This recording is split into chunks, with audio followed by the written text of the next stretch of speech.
Hey, thanks for dropping in. I don't know if this is a uniquely Filipino trait, but as I've cooked more Filipino dishes, I've noticed that a lot of them, with maybe the exception of an ingredient here or there, use basically the same ingredients, and yet they're called different things. For instance, you've got probably the Philippines' most famous dish, adobo. The pork version has pork, obviously, as well as vinegar, soy sauce, black peppercorns, garlic, and bay leaves.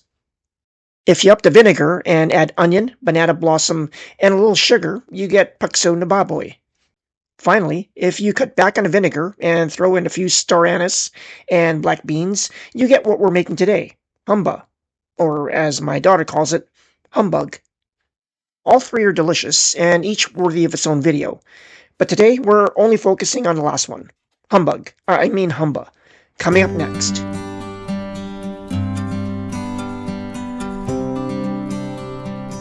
This is actually the third humba I've made in a little over a week. The first was just for the family, the second was for my mother's birthday potluck, and now, for the first two I used pork belly, but today I'm using pork shoulder steaks. While pork belly is undeniably delicious, and in my opinion at least, the ideal meat for this dish, my wife and daughter aren't very big on all the fat. Pork shoulder yields a better meat to fat ratio. We're going to sear these steaks in our wok just until they take on some color. They haven't been seasoned at all. They'll get plenty of seasoning later on when they braise.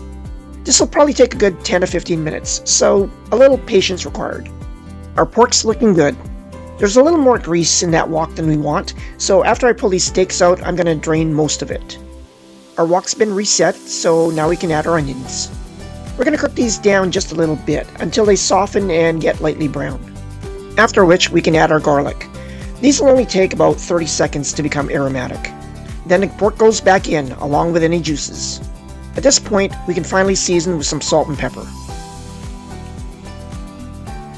And then our liquids go in, starting with Chinese rice wine. If you're a Filipino food purist, I apologize if this upsets you.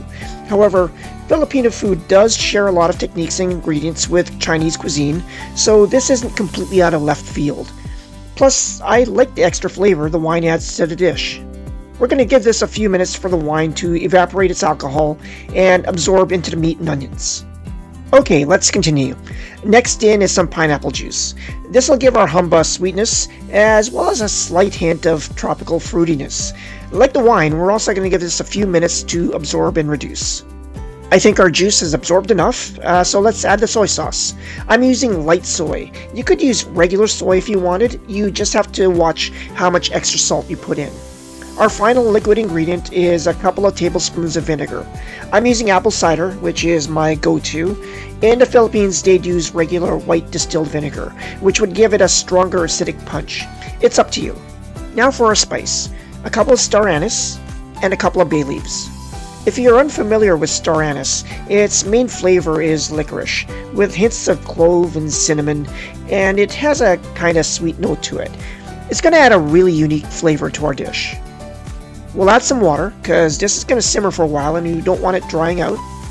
And finally, a nice big spoonful of brown sugar to bump up the sweetness and round out all the flavors. I'm going to hit this with a little more black pepper. And we can clap on the lid and let this simmer until the pork is nice and tender. Let's see how it's doing. You can see that our pork is starting to fall apart. It's not fully tender yet, but it's well on its way. Now, unfortunately, it's a little after midnight as I film this, and I work a 9-to-5 job in the morning because YouTube doesn't pay the bills yet, so we're going to have to pause here. I still need time to cool this humba so I can get it in the fridge. Let's call it for now, and I'll see you tomorrow. And we're back. Here's our humba, straight from the fridge. Let's see how it's doing. Wow, that's a bit of a surprise. I thought there'd be way more congealed fat. There certainly would be if we'd gone with pork belly. As it is, we can put this straight in our wok to reheat it. We'll leave that fat in there because we want all that richness.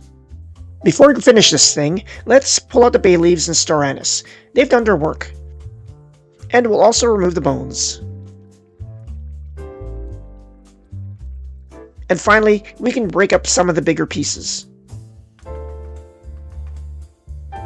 Now let's add our banana blossoms, about a half cup. And in case you're wondering, yes, these really are the blossoms or flowers from banana trees. Here's what they look like.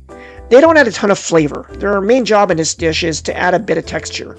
They're found in most Asian stores, frozen and canned. I'm using frozen. One thing we won't be adding is black beans. You can if you want, that's how it's normally done, but my family's not big on them, so they're not going in. Alright, time for the last ingredient. And if you were triggered by the Chinese rice wine, you might want to avert your eyes, because we're adding potatoes. These are fingerlings, and they are not traditional at all, but I love them. Not only will they look good in the final dish, they'll also absorb some of the sauce and become succulent and delicious. We'll add a little more water because these potatoes will need it. Then we'll let it cook and reduce until everything is tender and beautiful. And here it is, our humba. I was a little unsure how to present it. Admittedly, it's not the most visually appealing, so family style it is. And let the dish speak for itself. What the humba may lack in pizzazz, it more than makes up for with flavor. That sauce is incredibly rich and fatty, and the meat plump and tender. Potatoes and banana flowers bring texture as well as bulk up the dish. This is fantastic. Let's do the flyby.